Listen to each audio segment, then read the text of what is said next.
Hello and welcome back to the Parc Fermé for podcast number 721. This is Todd. No, Todd, not now! AKA Negative Camber. Tonight, for your kind consideration, we're just going to share some news. That's what we do. We share news on those off-race weekends or through the whole summer because we don't shut down during the summer. We keep going. Before sharing any of that news tonight, I've got to ask you a favor. I need you guys... You must convince the villagers that I'm harmless. That's exactly what I need you to do. Tonight, we are going to cover some news, but before doing that, I have to introduce my partner in podcast criminality, the lovely, the redoubtable... Grace! Grace, how you doing? I'm doing good, Todd. I was going to say, you said summer. Isn't it winter? But who cares? Did I say summer? You did, but I'm fine. I'm fine with summer. Oh. Today, it's still sheet ice out there. I'm fine. Summer's fine. It'll be here Wednesday. Yeah, my bad. I'm still living off of the postponed season from last year when it was summer and we had nothing to talk about. That's right. It's okay. It's okay. Yeah. Like I said, it's been like snowy, icy here in DC for like 3 days, and Wednesday it might be in the 60s. So who knows? Hey, well, it was that way here, and then the snow melted today, and tomorrow's supposed to be high 50s in Fahrenheit, yeah. Of course. Not centigrade, that would be miserable. Yes. Yes. And yes, because anything over 30 is hot. Yeah, it is. And for those of you that aren't on the old money system, we were, during this recent blast that we got, we were what, negative 17, 18, negative 18, something centigrade? Yeah. It's cold. Yeah, at that point, it's all just cold. It's just cold. Doesn't matter. Yeah, exactly. But I'll tell you what's not cold, Grace. What's not cold is the Alphas. Both the Alphas launching their cars, the Alpha Tauri and the Alfa Romeo. Yes. And the big car launches. Is it just me? Someone posted a picture of Kimi standing around in his racing overalls. I think he's getting dangerously close to the Jacques Villeneuve. I knew it. I knew that was coming. They are getting a little... Huh? Yeah. Getting a little baggy. That's right. Yeah, I noticed that. I got to see that, but yeah, the Alfa Romeo looked good though. Car looked good. Yeah. I think Antonio's man bun is got to be worth at least a 10th. Man, he's got great hair. It's fine. He does. If I had hair, I'd wear it just like that. Yeah, me too. I mean, yeah. I have hair, but my hair doesn't wear like that. So right. Yeah. No, I think that maybe Kimmy's just like the rest of us gained weight in the pandemic, except Kimi Räikkönen, who just as Kimi does, loses weight during the pandemic, right? Like, maybe. Or when you have kids, right? He has little kids. Most people, when they have little kids, gain weight because you're eating all the leftover food the little kids don't eat. Not Kimi. He's losing. No, he's losing weight. That's it's not helping. Drinking a ice cold Dr. Pepper. But... Dr. Pepper, very nice. Yeah, nice, change it up. Established in 1885, Grace. So it was a great year. Was a great year. Yeah, 1885. Yeah. So I often talk about how much I like Alpha's logo, right? Like they have the best logo on the grid, right? So they have with the serpent eating the man. Yeah, exactly. Yeah. Which again, I think especially in a sport, that's the kind of logo you want, right? Like that's it. That's what you want to see sliding up next to somebody, right? Mm-hmm. Our car is so good. Our logo is, a serpent eating a man, right? Right. And so they also have this 4-leaf clover thing that they put on the certain branding of their car, like the high-end cars or the fancy cars or the the M series, right? They put this 4-leaf clover on them. And so they put it on the livery for the Alpha. And I like that it now looks like it has like flight. Like it looks like it has a propeller, because how do you make a serpent more terrifying? You give it flight. There you go. Now the logo's complete. So we've officially moved into dragon category here. Yeah, exactly. I think that's where we're going. We're going full Game of Thrones. We're just going straight on to the dragon. Okay, cast a fireball spell. Yeah. Oh, D20, I got an 18. Woo! Double damage. What's the damage of that? Yeah, especially, if it's aimed at Lewis, it'll be nothing. Right. It'll bounce off him right back to bounce off, man. Right, because there's nothing. There's no stopping that guy. But right. So that was launched, and then the other Alpha Tauri, yeah. Yes, Alpha Tauri launched. Now the initial picture, and I posted it on our Facebook page, that had this surreal picture of the car, and it had Pierre Gasly with who's the other young man's name? Sonoda. Sonoda standing there. And Sonoda, there, I swear, I either thought it was a mannequin or a cardboard cutout.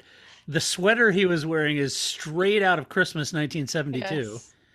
and I think my brother may have got that for Christmas. I just think, and he's standing like this, like with his arms like this, right? Like that Yeah. just makes him look more like it's their action figures, right? I know. Oh, He's Alpha like- released action figures. How cool is that? He's standing with his arms out. It looked like Ralphie from A Christmas Story. I can't put my arms down. Yeah, it was pretty funny. I thought, if you have a dog and you like put something on a dog, they kind of get this look like, what's touching me? What's going on? Right. I'm just going to stand here. That's especially what Sonoda looked like, but they both Yeah. kind of had this, like, I'm just going to stand here. And I Yeah. get it. They're doing the like blue lightning, serious model phase, right? I don't know, what was Pierre wearing? Like a Sherpa jacket, or what was going on? It was a very weird outfit combination, and I'm Yeah. like, well, clearly neither of you picked this out. Somebody just handed it to you and said, wear this, and you're like,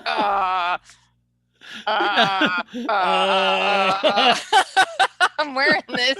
So that was great, and I don't know that helped their fashion brand, but there it is. I don't know. It was just very funny. Now, color me reactionary, but I'm not going to be running out buying the Sonoda sweater. It's just, First of all, you don't have like $20 million set aside for a sweater. So, no, you're not. It's true. Has anyone out there listening ever went to Alpha Tauri's clothing and checked out the prices of that stuff? No, I mean, I told you, I looked there once Run, thinking, don't walk. and maybe check it there's out. something on sale that I could buy for Todd. That would be a really funny Yeah, gag no. gift. I was like, oh no, I need both my kidneys. Come on. I had to take out a second mortgage to buy a Christmas gift. It's crazy. Right. Yeah, it was definitely, your high fashion. So yeah, that was worth it for that shot. The only, I think they should just put like more like friends, Todd's, like they should have gotten more people, in on that outfit wearing, right? Like put as many of the crew members in this like weird high fashion garb that they don't wear. You could have so much fun with Franz Toast because everyone knows his personality. I mean, Right. I've told my tale of my run-in with Franz Toast, but I mean, in some quarters, it could be argued that he's got the personality of a carp, right? Yeah. And so you could have so much fun playing off of that very solemn, very no sense of humor sort of thing. Right. I don't know him personally. He may be an absolute class clown and cut up, at a personal level. It doesn't seem that way. Doesn't seem that way. Toto Wolff, you'd buy that, but not. Yeah, you would. Toto, you would, but not Franz. So I'm thinking, dress him up in this ridiculously loud stuff, right? Maybe a leather bomber jacket with aviator glasses on, and just have a lot of fun with it. Go crazy. We have so many things we could do here, and so I just think that might have been a missed opportunity, but I hope they show up in the fashion more often. Like maybe if we have a race at Monaco someday while they're both still at the team, we'll get to see that, right? Yeah, right. That would be good. Blue steel. I said blue lightning, didn't I? It's blue steel is the look. Well, I said summer and not winter, so it doesn't matter. Gosh, we're off to a good start. At least I didn't call him Carlos Perez, so I feel good what about was that? myself. So Auto Week they put out the tweet. So first of all, I'm never one to be like, oh, you took down a tweet. Too bad I already captured it. But that one I totally did because as soon as I saw it, I took a picture of that. But they had like four mistakes in just like the 7 word title of the tweet. Yay! Auto Week. But my favorite being Carlos Perez. So. Carlos Perez. And it was Albon lost his ride to Carlos Perez. Yes, right. And so it was just like, oh man. And Carlos so it was supposed Perez. to be. It was supposed. You like my bass? You like it? Yes, Carlos, we do. So Carlos Perez, 2021. He's my driver this year. Yeah, I like Carlos Perez. I'm all for it. So I feel better, right? At least I didn't tweet out Carlos Perez. But yeah, I meant blue steel. Yeah. No, I'm notoriously known for my typos and transporting. Whenever I go to spell the word the, T-H-E, I always spell it T-E-H. I don't know why. I just get going on the keyboard and I get flying. And it's always T-E-H. So everyone knows when I post a story on the website because it'll have a T-E-H somewhere in there. It's terrible. But at least I don't get the name Carlos Perez in there. I don't mistake Sergio Perez as Carlos Sainz. No, I mean, okay, so I guess the thing is, it was kind of like, okay, so you don't know who was at Red Bull and who left, but Carlos Perez is not a person. Yeah. Well, I'm sure there is a Carlos Perez, but Not he's in not in Formula Formula One. You're right. Yeah. But I think that, and literally you're tweeting off a story that, like, just cut and paste, right? Like, even if you don't know anything about Yeah, that's the a well-trodden cow path, that story. Yeah. I mean, there's plenty of other stories about how I'm losing a seat to Perez. Right. So you don't have to really work really hard at and that, it's not like Perez is new to the sport. No. Like Sonoda. Like I could understand, because I probably will spell Sonoda's name wrong, because he's new to the sport and that kind of thing. So you can understand a magazine or something that isn't solely lasered in on F1, missing a name or spelling or something like that. But Perez has been around for a decade. It was great. So then later they took the tweet down. I was like, well, it doesn't matter. I have that for like people do that to like Kim Kardashian or something, like, oh, I have that tweet forever. Me, I'm totally like trolling Auto Week. Right. I'm keeping that tweet forever. Yeah. Oh, that's great. good. So that's exciting. Right. Yeah. Let's see. What else is going on in the news? Well, you will recall, folks, that it was a couple of weeks ago. I think we talked about U.S. races. And 2 weeks ago. Yeah, remember I was saying about Stefano Domenicali was saying they were going to focus on their outreach in America and getting a more consistent, cadence with their Formula One coverage and promotion and marketing and all those sort of things. So we discussed that a couple of weeks ago in regards to a second race in the U.S. And on that podcast, I shared those comments with you, as well as who the leading contenders were for a second race. And in that article that I was sourcing was from Autosport. It was basically Miami and Indy. So Autosport ran a newer piece, and they were exploring this concept and came to the conclusion that the logical next choice would be, in fact, Miami or Indy. And I don't disagree with them at all on either of those, because, Miami would be a brand new circuit in a stadium parking lot. And Indy is an FIA grade 1 circuit, just like COTA is. In fact, Indy and COTA are the only FIA grade 1 circuits in the U.S. that I could see listed anywhere. So then I was interested in the concept of, so building a racetrack in a parking lot. Now, I know that I'm making that sound like that's tedious as hell, and who knows, it could be. Or they could really do it right. Who knows? Right. But I've often wondered, and I know some of you listeners out there have said, why are we doing this? Or why are we doing more street races? Why not go to some of the other great tracks around the States? Well, the reason is because you have to be FIA grade 1 to host a Formula One or a MotoGP race, right? So right now, COTA and Indy are the only two. But then I got to thinking, what if I looked at the concept of upgrading an FIA grade 2 circuit instead of building an entirely new one, or simply running on the Roval at Indy, right? Right. So then I went and looked up the current FIA grade 2 tracks in the States. Here then is our options, if this was where we were headed down. Barber Motorsport Park. Good track. Yeah, good. Belle Isle, Detroit. That's a cool track. Yeah. Lime Rock. Right. Long Beach Street Circuit, which has a tremendous history to it. Yeah. Mid Ohio. NOLA Motorsport Park. Right. Portland International. All right. Road America, Elkhart, right? That's one of my personal faves. Okay. Road Atlanta, which is pretty damn awesome too. Yeah. Sebring, which is super cool. Yeah. Sonoma, which, Paul used to be stationed out at Sonoma, and I've been around that. That's a cool track. St. Petersburg Street Circuit has a long Indy history, right? Virginia, or VIR. Watkins Glen. Okay, yeah. An oldie but a goodie history there. Yeah. Yeah, a lot of history there with F1. Tragic history. It's where Francois Sever died. So Watkins Glen and Laguna Seca. Right.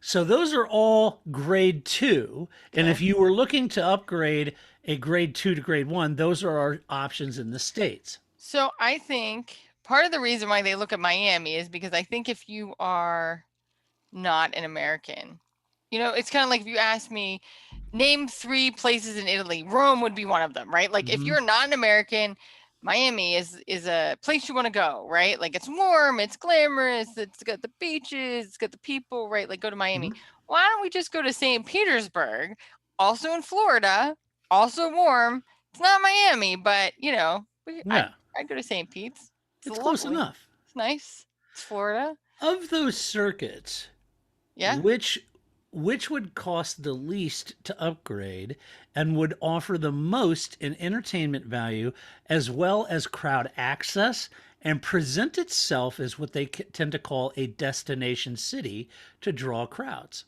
Well, if you wanted to draw me as part of your crowd, I vote for Sonoma. My second vote would be for Laguna Seca, but it's not as good wine there. It's a little Right. further. But Right. Laguna Seca is a great track. It is. It's a cool with the corkscrew and Yeah, all of yeah. that. So Yeah. I like the corkscrew. The rest of the track, I'm okay with. yeah. The corkscrew is sort of the defining feature of that track. Sure is, yeah. Now think- I'm biased because I really like Road America in Elkhart, Mhm. but it's not quite, Grace, what you would call a destination city. No, up there in Wisconsin. no, right. Neither of those, right? And it's the Yeah. same thing with like, I mean, I wouldn't go to VIR except that that's probably the closest track to me on this list. So then I'm Yeah, all in right. on VIR, right? Right. I've been there for IndyCar, so sure, why not? Yeah, I mean, yeah, Portland's a destination, Yeah, so you bring Yeah, the and NOLA, clearly New Orleans, that's Yeah. quite a destination city, but the track is just okay.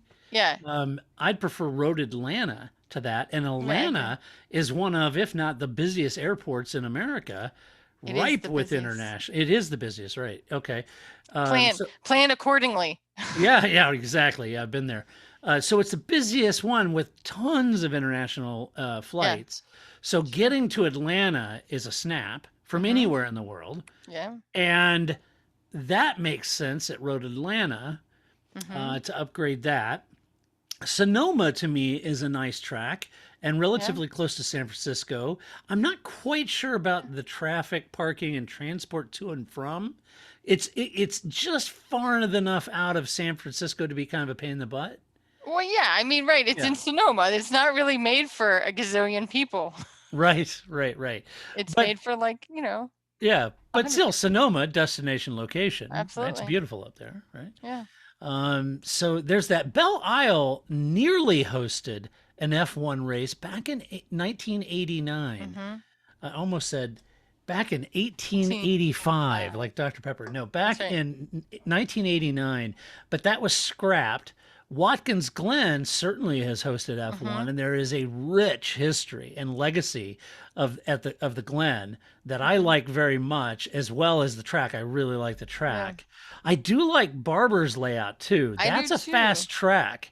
And relatively new. Yes, right? I mean, it in the is, last yeah. 10 years. Yeah, it's relatively new, and I get it. Birmingham isn't a destination city. Maybe it should be, Grace. Maybe. I mean, but you're always going to have that problem. Like, Mhm. short of like Montreal, which has metro that goes from Montreal to the track, which is on an island. So, it's not bothering the crap out of the people that live there.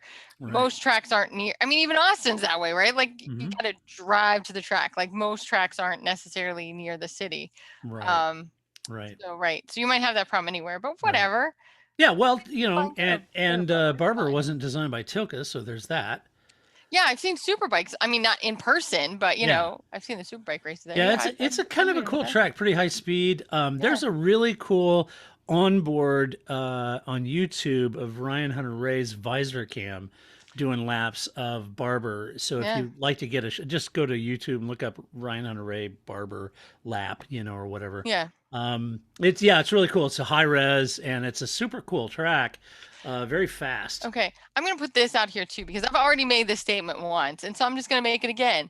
I would also argue that Indianapolis is not a destination city, so why are we going to Indianapolis? Yeah, right. Other than, Elmo, St. Elmo's. St. Elmo's, there's literally like 2 restaurants in Indianapolis. So I'm just saying, like, if we're talking about destination cities, Indianapolis is only because it's Indianapolis, but which is like Monaco, but without Monaco, right? Like, we only go there because of what it is, but I'm not. It's not a very good destination city, if you will. So Yeah, I just and this is where I admittedly I'm kind of a snob. I'm just not a huge fan of Rovals. I never have no, I been. mean, I think none of us. I'd rather a street circuit Mm-hmm. than a roval because at least a street circuit, you're near, right? And Mm-hmm. I said this before, like that was one of the things that was when the Indy races were in Baltimore for the 3 years, I could get my friends to go, right? Right. Like, you know, sure, they're like, ah, how much is it? Okay, sure. Yeah, what? I'm not doing anything on Saturday. Let's go watch, you know, whatever. So I think that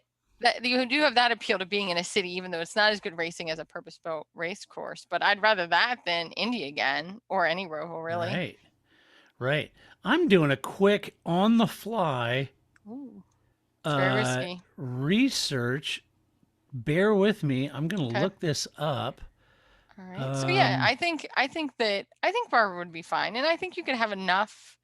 You just have to have more amenities around the track, right? That people could still like live and get fed, and I'm sure they have that. They have races there. It's not as if it's like nothing is around it. So I just go to Barber. I think that would be a good choice. yeah. Well, there's a new one going in. And the reason I was just trying to look real Hmm. quick to see if I could find out the information on it.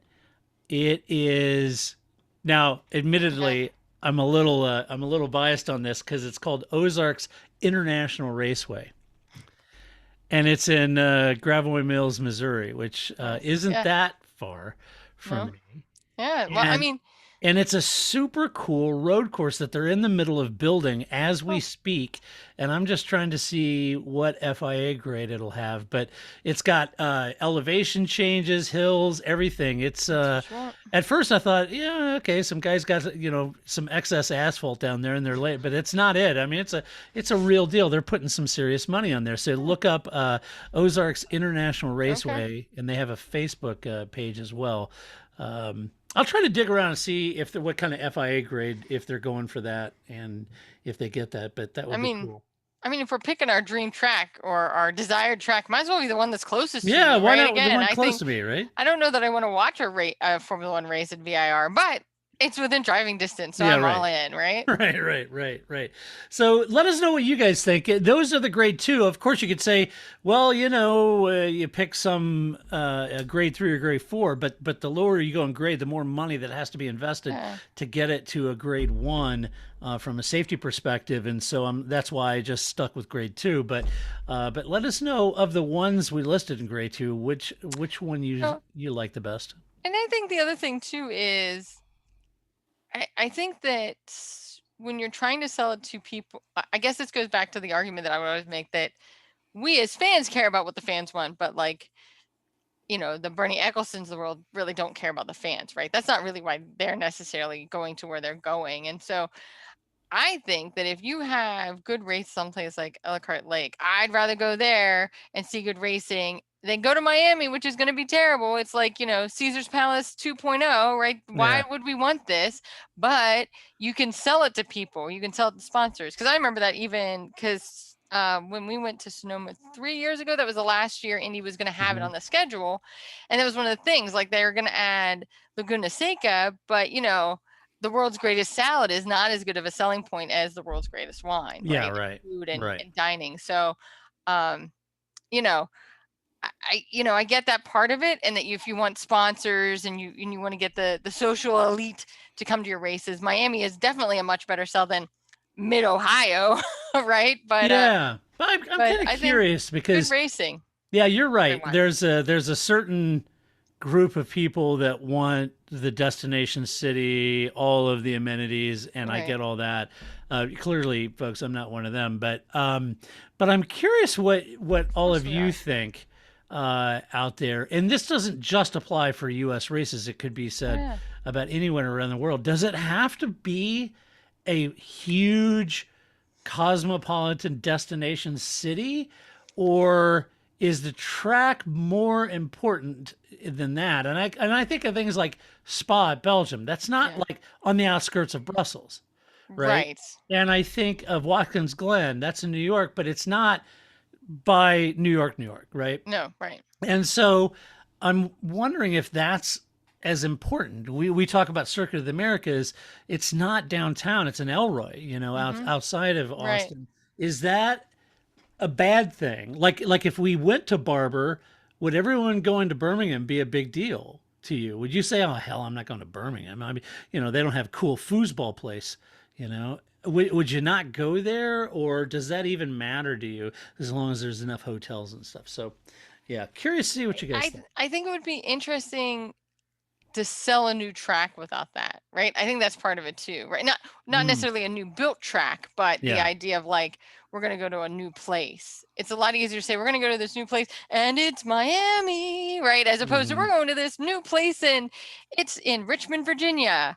Awesome, right? Like, the selling point just isn't there. And so it's one thing when you have some place like Spa or, the A1 ring that aren't necessarily in like these high, great, Miami destination city kind of places, but they've been on the schedule long enough. But I just think, if you're just in this for the destination, then go to Monaco, go to, whatever.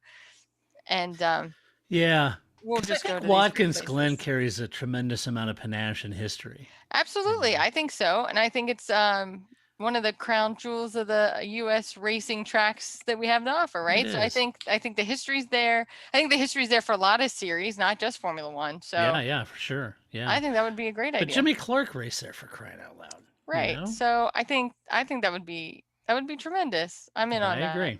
All right. Let us know what you think. Next in the news, Red Bull, all grown up. They're making grown-up decisions over there at Red Bull Race. Oh, yes, they are.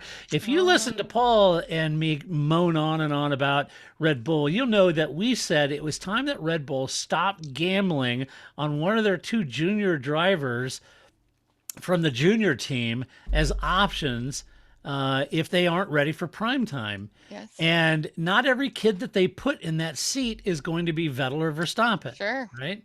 So signing Perez was the way they should be going if they want to take the fight to Mercedes. And according to Christian Horner, they have finally grown up and started looking at it that way. He said, quote, "It was a tremendously difficult decision and one that we were fortunate to have time to be able to fully consider. The whole season, in fact," Horner told Autosport in an exclusive interview by Autosport, I might add.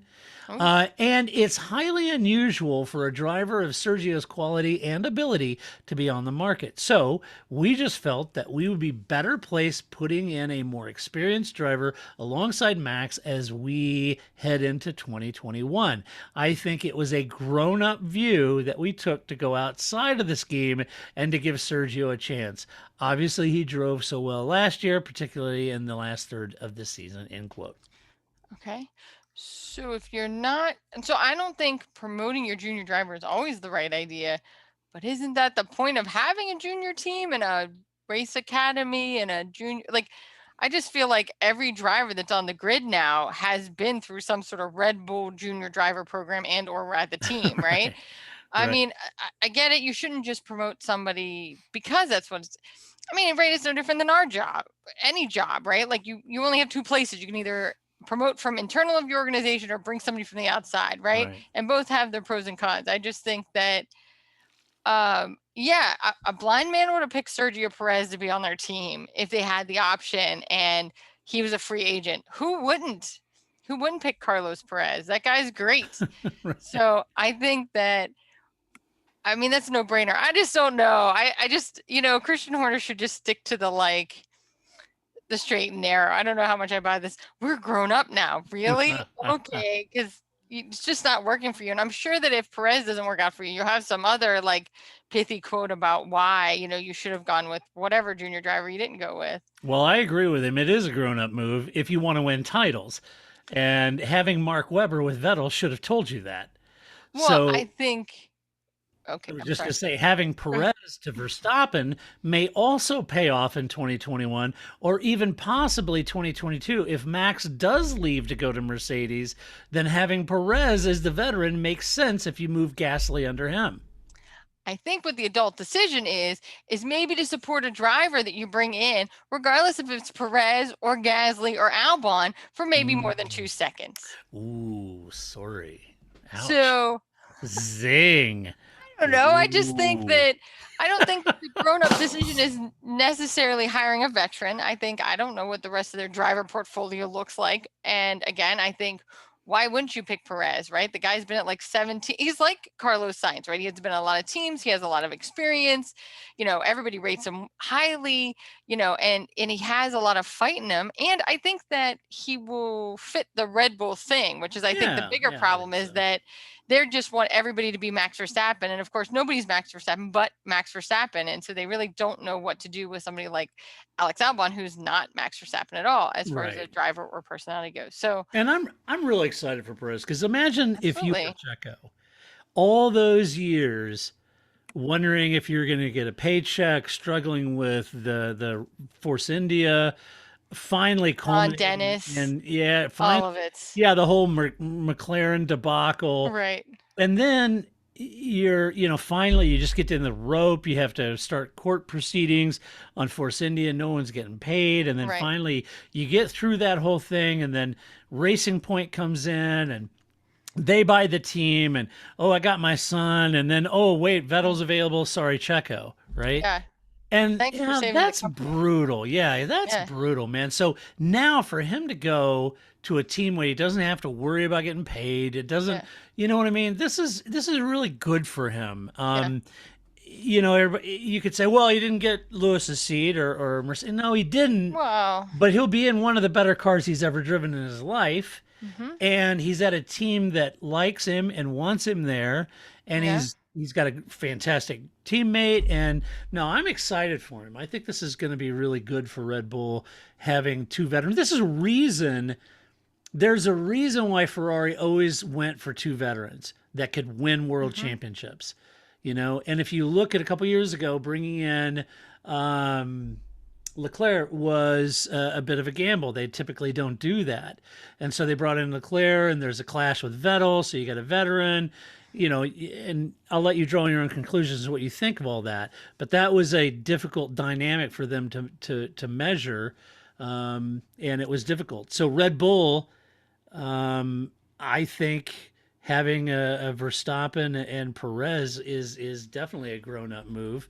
And this gives Gasly another year of seat time and preps him. And I also think there's probably some concern with Christian about Max bolting for a Mercedes seat. Yeah, I think this was the smart move. I don't know, but I guess it's just the phrase grown up that I kind of take issue with. Christian's adulting. Isn't that what millennials say? I don't know. I'm a Gen X. What do I know? But, I mean, Christian Horner's older than I am, so. Yeah. I don't know. Right. I think it's not we're grown up. It's that we're acting like adults. And maybe Paul Charsley's right, and they should just send Helmut Marko to another race event. Like, just keep him out of the F1 business, right? Put him somewhere else. Send him to random superbike races, whatever you want to do. Just stop having him come to your team and your races, and you'll be fine, right? Like, something there just isn't working for them. And, Helmut Marko, we don't need that guy. I'm thinking there's a Red Bull lorry or truck somewhere in Europe that needs a driver. Yeah. Did you see Helmut Marko driving that Red Bull truck around? Oh, man. Delivering Red Bull to oh, my gosh. That would be awesome. That would be great. And so, how many 20 ounces can I put you down for this week, Ted?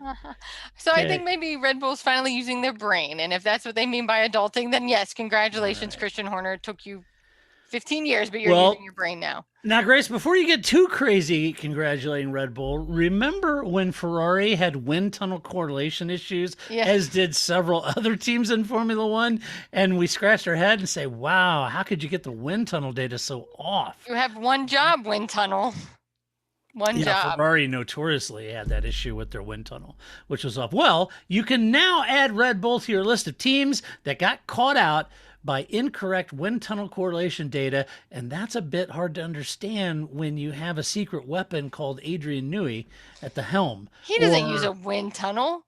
No, but you do have Newey at the helm, or in the same building as the helm, or in the same country at least as the helm. Can you put like die-cast models or like things made out of clay into a wind tunnel? Well, no, then Adrian Newey can't help you. Adrian's just got a 1/18 scale on his desk. Right. And he goes... Exactly. He just blows over that skid, you know. It's and- good. Yeah, he takes a drag off a Marlboro and Yeah. looks good. Let's go, nail it. I don't need none of that, Yeah. viz paint, right? No, Like we're who needs good. that crap. We good. I'm Adrian F. and Newey. I can see air. That's right. How long have you been doing this? Yeah. Right. Right. It's ready. Well, here's what they said. Quote, "We've worked very hard to understand why we struggled for correlation at the beginning of last year." And it said when the season eventually got going, compared with what our simulation tools were telling us, both wind tunnel and other tools, something was amiss. So we learned a lot during 2020. And of course, the challenge now is to apply that to 2021. I think the problem was Vettel. Not that Vettel's a bad driver, but just that thing didn't work for you. And so now maybe you have some better correlation data because Vettel's not in your car anymore. Ah, okay. I mean, I rate Vettel very high, but there's clearly something there between the oil and vinegar that is, Ferrari and every other driver except for Leclerc apparently. But, that didn't really work for them. But I also think the wind tunnel is a convenient scapegoat. It gets a bad rap, doesn't it? Nobody's feelings get, because you're not like, oh, the chassis. Mhm. Oh, the chassis department's going to be very upset that you blamed it on the chassis or the engine or, What about wind tunnel rights? No, nobody cares about the wind tunnel. Nobody There's cares. no wind tunnel union. There's nothing going to Yeah. happen. Yeah, come on. Wind tunnel are inanimate objects too. I think we should blaming the wind tunnel. So see, like, it's not that you and I are getting old and our memories are going. It's the wind tunnel. That's what it is. It totally. My correlation data from my wind tunnel is off. Not so good, right? So yeah, I'm going to use that one. I like it. It's the wind tunnel. Just blame the wind tunnel. The reality is these are brilliantly intelligent people, folks. And it just goes to show you that the margins are so thin. Oh, yeah, that's that right. When you're measuring life at 1,000th of a second, any deviation data, and I'm sure there's always slight deviations, but any deviation of data can create gaps or worse, significant lap time deficiencies.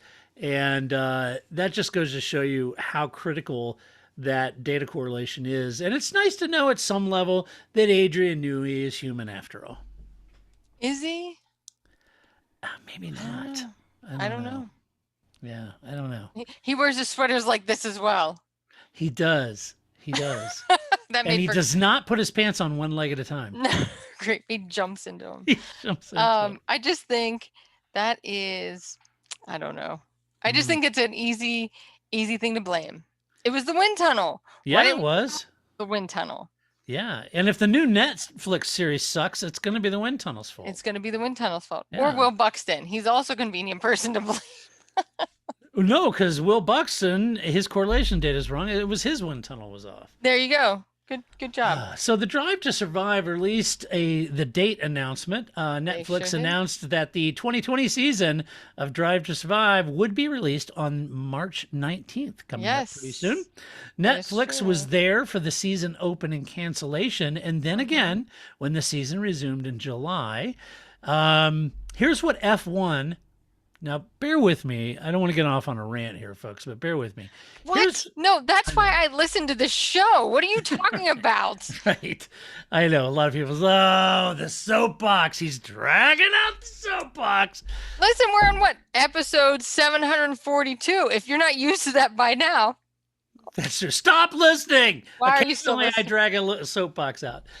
But here's what F1 official had to say about the Netflix series new season. Quote, fans will once again be taken behind the scenes to witness firsthand how the drivers and teams battle it out for victory in a year like no other, end quote. Yeah. So there's nothing wrong with that statement at all, in my mind. Okay. But the series itself is defined as a show that follows several major storylines during the season. Yes. The series has become very popular in the States, and I've heard from many of you listening to this podcast who got into F1 by watching the Netflix series, right? Sure. As I have said many times before, not one season of Drive to Survive includes a full race. And in many ways, some of the episodes were much, much more exciting than the actual race that they were at. Oh yeah, for sure. Right? We talked about that, especially in the first season, right? Yeah, like, yeah. did they watch the same race we watched? Right, Because right. I It's don't like, think they did. Oh my gosh, is Roman gonna get 14th or not? You I know, don't he's out of the know. points. Nobody cares. But boy, when you're watching that series, you're riveted, right? Gripping. This is my point. Why is that important? Because it's creating young fans in just the same exact way it did for me when I was a very small boy. It was the story, the politics, the personalities, the intrigue, the behind the scenes friction or harmony. It was everything wrapped up in Formula One. And yes, tech was part of it. And yes, great racing was part of it. But that was the core of it. We're humans. We like stories. And the racing is a catalyst from which those stories are created. So if F1 would kindly decolonize its head and realize that things like Netflix and things like Access and giving us, you know, if Lewis is pissed off, let him be pissed off on the radio. Who cares? I'm fine with that. Let the drivers be drivers. Let the brands be the brands. Let the teams be the teams. These are the stories that capture us and draw us into Formula One. Very few are saying, I came to Formula One because I really was intrigued by the MGUH. That's how I got here. Right. Right. The MGUH. Yeah. No, I think absolutely you're right, of course. And I think that there's a place for both. And I think all sports have that, right? Like, you know, every great, you want I can only think of examples in other sports, but right? Like, you want a Cam Newton, you want somebody that's interesting on the field and off the field, right? You want these personas that are bigger than life. I just think it's a lot easier in stick and ball sports because you can see them closely in a way you can't in a race. For sure, like, yeah.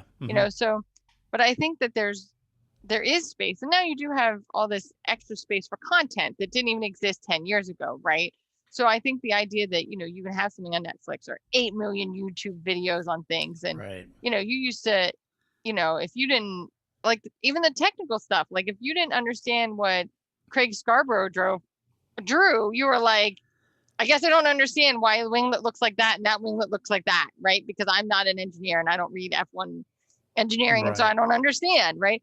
There's enough now that you can have great pictures. I mean, that's what I always liked about Steve Matchett, right? Because I never felt like it was dumbed down, but I could understand what the hell he was talking about, right? So I think that you have to have a balance. It can't ever just be, we don't want NASCAR, right? Like, it can't just become so one-sided that it's just the narrative, right? That's what I was complaining about the Olympics. Like, of course, I want these people that have great stories. Who doesn't want that? I agree with you. That's what humans want. But the story can't outshine the racing. For sure. Yeah, and I'm not arguing. No. And I don't think you are, but I think Drive to Survive is, right? I think that's where the short-sightedness is, that I think people can get so caught up in the narrative when they don't watch the sport, especially because it's ultimately about the sport. Like, what made Michael Jordan great was the sport. Now, he's a great personality, and we still talk about him, right? So I mean, you can get out in the long grass and focus too much on Gunther's, F-bombs, whatever. I'm kind of over that. There's never There's never too much. I'm so ready for the Gunther meme machine. Yeah, it's okay. But that's all part of the story, and that's part of the fun. That's going to be at least one episode, so get prepared.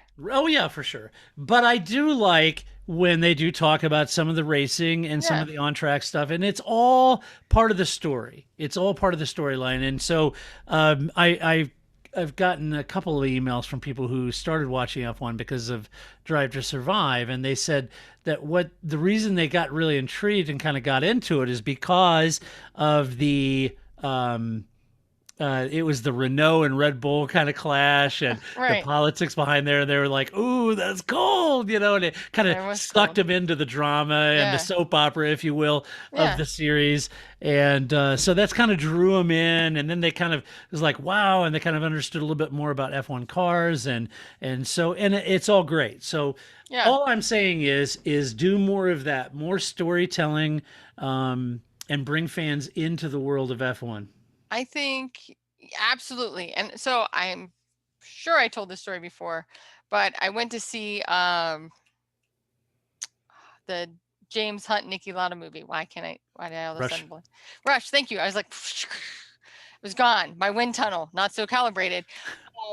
Rush. And so I went with a friend of mine to see it, and she's like, I hate sports. I never watch sports, but I love going to sports movies because you only see, if you have a 22 race season, they only show me the 7 that matter, right? Like that's how I would watch sports if it was always like that. So Drive to Survive has a bit of that too, right? Like you can cut out, for every, Russia or Baku or whatever race it was boring that season, we don't have to watch it. We don't even have to talk about it. We pretend like it doesn't exist, or we just talk about the story and not the race, which is also fine. Right. Well, remember what I said the last time we were talking about this. You've got to take America to F1, not F1 to America. It's not like F1 tries to go out to America. You can't do that. And Netflix series does that. It takes America to F1. I mean, the other day, my father-in-law does not watch F1. Okay. But he texted me, or I don't know, can't send an email maybe. And he said, hey, I've been watching this Drive to Survive, and that's really interesting, right? Right. Who knew, right? Right. And so that's what I'm saying. It's taking Americans to F1, not the other way around. All right. Yes, right. I got into basketball by watching Inside the NBA, right? Like you had to have some humor, some stories, something. Hashtag LeBron sucks. Right. Yeah, only Shaq thinks that. It's fine. Oh, okay. Nobody else thinks he sucks. No, I don't either. I just remember that was a big hashtag. Of course. What do I know? I don't follow it. All right, another launch. Really? I don't know. Yeah, watch basketball. Always be watching basketball. Yeah, I don't know. I used to when I was young and played basketball. I was a big Jordan fan. Actually, my first real basketball hero was Dr. J. Oh, well, Yeah. I will say, awesome. I'm going to go on a slight basketball tangent here. So you know how most of the stadiums, just like we had with football, there's no fans, right? Yeah, right. So I was watching the Clippers and the Utah Jazz play because they're two really good teams. The Jazz is doing really well, and I like the idea of just watching defense. So they have Steve Ballmer, who owns the Clippers. He's like right in the end, right, like under the net, but he's just sitting by himself, like some weird super fan, right? And it was great. I think that this is what they should always make the owner just sit at the end of the court like that. And Steve Ballmer gets, real excited, and it's just it was great. I love just the spectacle of Steve Ballmer sitting by himself. Like, could you imagine if like Christian Horner got that animated on the wall or something? Zach Brown does. We all know that. So I think right? You need more Zach Brown kind of. Everyone needs a Zach Brown bear hug. Everybody needs one of those. So I just loved the idea of I would keep watching the Clippers home games just to watch Steve Ballmer be his own one man like entertainment at the end of the court. Right. Speaking of McLaren launched their car, and Ricardo says that these are my words, his shapely wide hips are at the absolute limit for the cockpit. I believe Martin Brundle once referred to those as snake hips. Right, not a donkey's leg. No, but I do look forward to some Martin Brundle. That's something they need to cover in Drive to Survive, because often I will tweet like, I know I'm not from the same part of the world that Martin Brundle is. Maybe I just don't understand. And people go, I live in the same part of the land he does. I don't know what he's talking about. Okay, very good. I think a Martin Brundle slang dictionary would be good. Yeah, something. Just or so many quotes. I mean, Murray Walker had such great quotes. Like I just think Martin Brundle was like, how do you come up with these things? Yeah, they're great. They're terrific. They are good. So snake hips, yeah. Yeah, snake hips. So and Lando, this caught me off guard a little bit. Lando almost seemed muted and apologetic for his whimsical behavior. Okay. Now, he was like, no, I got to be more of a leader, and basically saying he's got to be more grown up and he needs to be more focused and all this stuff. And it was almost like that initial interview when he drives in the McLaren and he sits down, and it almost seemed like he was like on an apology tour. I'll be honest, I don't follow his social media close because it's kind of like watching one of my teenage daughters, giggle and laugh through a Twitch stream. And while in some ways that's sophomoric, it is reflective of who he is. And he shouldn't apologize for that. I mean, the maturing process is different for everyone. But if he's getting pressure to grow up, I guess maybe that's a little bit harsh. But of course, being an F1 driver warrants a more sober approach because you're driving a multi-million-dollar car, and I do Well, get that. And he's got the honey badger for a teammate now, so that's got some weight to it and everything. I think it's optics, right? I think it's hard. Again, it's no Is he different than getting a lot of blowback? Because, like I said, I haven't been following no, his social I mean, media. I don't think he gets blowback, but I just Yeah. think the thing is it. So I face this. I will, like I'm a funny person, right? So sometimes I joke that people only invite me to meetings because at least it won't be boring. Grace is there, right? She'll crack some jokes. It'll be fun, right? I once had somebody say we were in a really boring course. They're like, "Oh, Grace, I'm glad you're here because now this class will be lit." I'm like, I don't think this class has ever been called lit before, but I'm glad I could help you out, right? So I think the idea is you want to be taken seriously. So it's one thing when you're the fun guy, but then you're in a meeting and you have to lead things and you need people to buy into your project and you need, and so I think it can be hard when you're the fun guy to then also be the person they take serious because it's not, those two things don't really, class clown and person I take seriously don't really go together. So I don't know it's so much that he has to like grow up, but I think it is hard to find a balance between I'm the fun guy and I'm going to be your world champion. Yeah, and admittedly, folks, I haven't been following the whole thing closely. I don't know if this is just Lando coming to this realization on his own and saying, "Look, yeah, I was yucking it up a lot and stuff, but I got Daniel here now, and I need to take this a little more serious." I don't know if that's just sort of his natural maturing process, kind of realizing where he is, or if people were putting pressure on him in social media, or if McLaren. So apologies, folks, I'm just not versed in all the detail. If some of you know kind of what prompted this, let me know. But I just thought it was weird. I don't apologize for who you are. You're a young man. You have a lot of fun. You're all about online gaming, Twitch stream. But I think the thing is that again, I once had a professor go, like we were at a conference and so a whole bunch of us went out for lunch and or for dinner after the conference, and he was like, "I always knew this about you. You were the funny one." No, you're supposed to say I was the really smart one that you're going to put in charge of your project to lead the world, right? Like I just think that it can be tough if people only know you as the fun person. Yeah, for sure.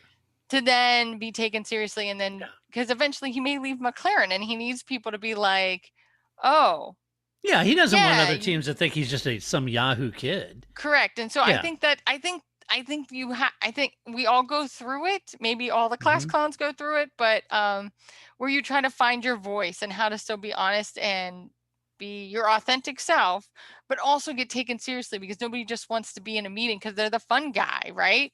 You want to be there. I totally agree with you. I just hope he's coming to that conclusion on his own and no one's taking the stuffing out of him. I don't know of anything publicly that's taken the stuff out of him. I hope that's not the case. I mean, because what is he, like 22 or something, right? Yeah, like, something like that. I think that's, I'm going to go back to basketball for a moment, but Charles Barkley said recently on Inside the NBA, he was talking about how terrible. It is terrible. It's terrible, Ernie.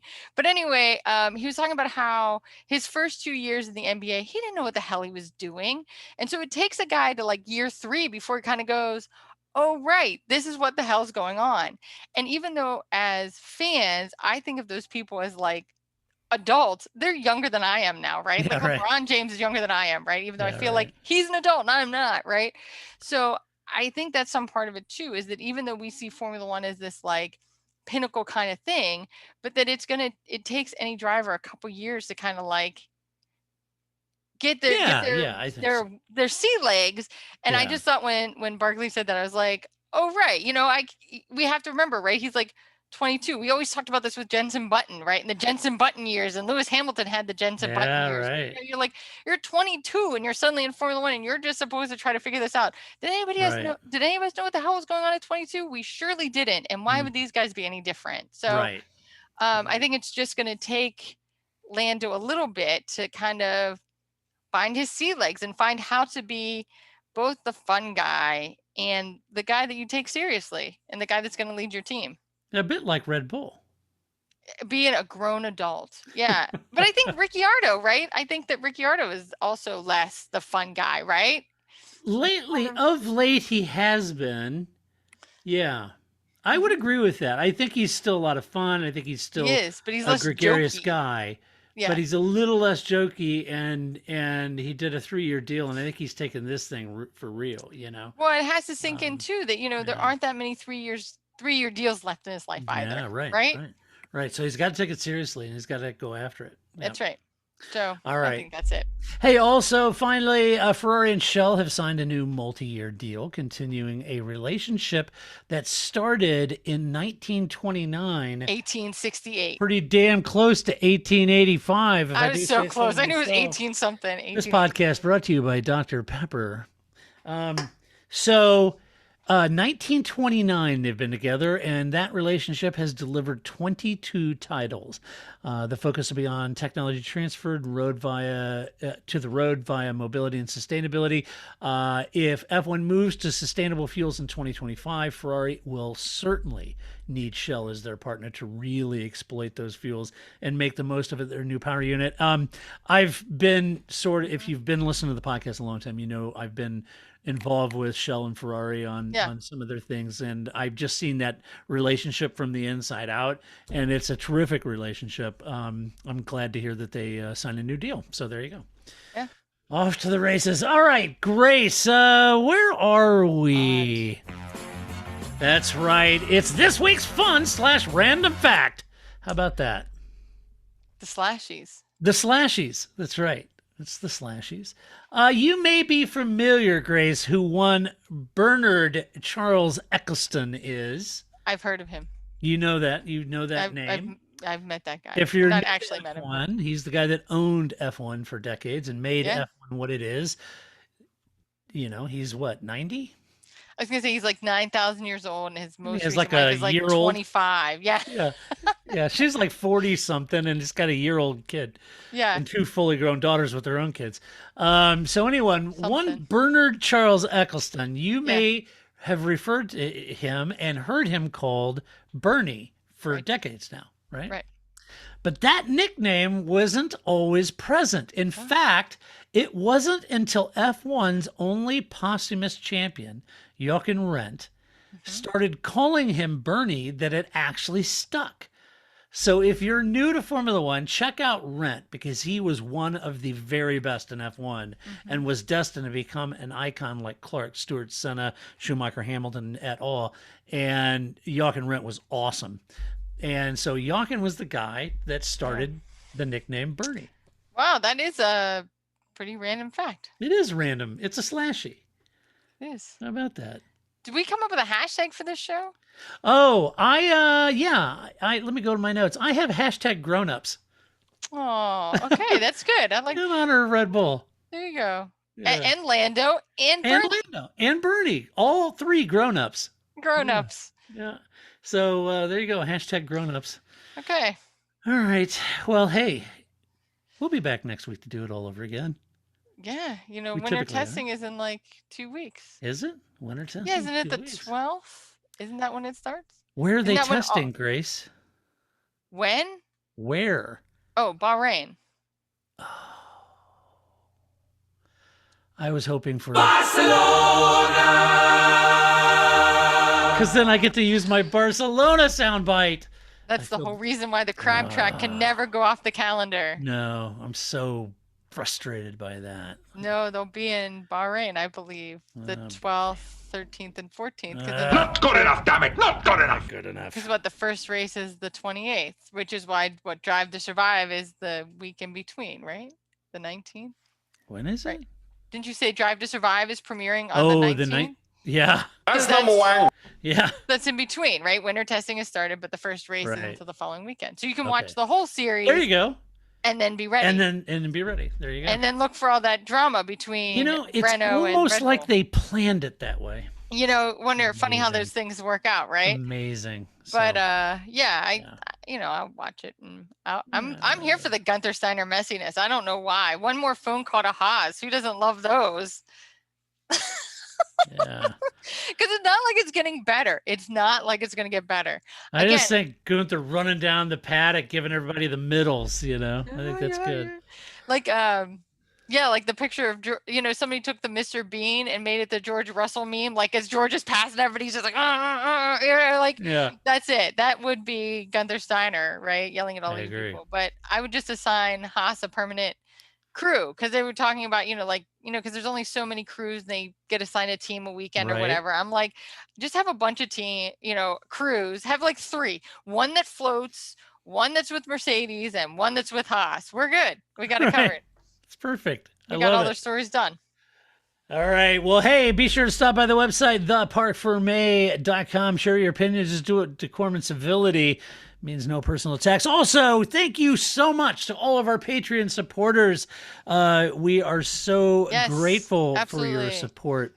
And we could not, and actually we would not do this. Thank you to Rayan for his recent pledge. I appreciate that very much. As much as I like listening to my own voice, we would not be here. That's right. We would not literally be here if it wasn't for our Patreon supporters. So if you don't support this podcast, find a supporter, a Patreon supporter, and thank them. That's right. Because they're the reason it is continuing to be produced. Also, if you like the podcast, go over to iTunes, give us a little love over there, give us a good rating. We'd always appreciate that. Again, we are recording these podcasts in video form, and we are putting them on YouTube, on our YouTube channel, and you can find us on YouTube. If the thought of watching 2 talking heads appeals to you, then feel free to watch that YouTube video. And you get to see interesting things like Grace's awesome T-shirt collection. That's right. We had 2 cat visitors, so, Well, see, I saw your shirt. It says, "What are you imbibing?" which is an old standard of ours, and that's why I showed you the Dr. Pepper. That's right. So this is an old, FBC shirt, right? That's an old, there it is, FBC. I've got all of them. Again, I am all the way from the original, from the Arcturus collection. That's right. That's right. It's awesome. So you get to see all kinds of fun stuff. I have like a whole drawer full of throwback, F1B, T-shirts and all our incarnations. Right. And you actually get to see all the little guitars behind me there, So if you're a guitar nerd like I am, get to see this. Let's see, my underrated guitarist of the week. Who was it last time? Elliot Easton of the Cars. This week, my underrated guitarist of the week is Jamie West Oram. Okay. Grace is going, don't have a clue who that is. I don't, but I figured you were going to tell me some more. I will. It is the guitar player for the band The Fix. Okay. Jamie is freaking awesome, and he had such an eclectic style and such a great style. And they were touring, and I hung out with them on their tour bus and had Coronas, and we got to talk. Super nice band, super good guys. Yeah. So anyway, that's this week's underrated guitarist. Not only an underrated guitarist, but also somebody you've met. So I have met him. Yeah, super cool guy. That's pretty really sweet. Liked him. Just a real tender guy, real sweet guy. So yeah, nice. All right. Well, that does it for this week. Be sure to come back next week, and we'll talk about this all over again. Well, I have new stuff to talk about. But until that time, this is Todd, a.k.a. Negative Camera, saying so long, Grace. See you next week. That's it, man. Game over, man. It's game over.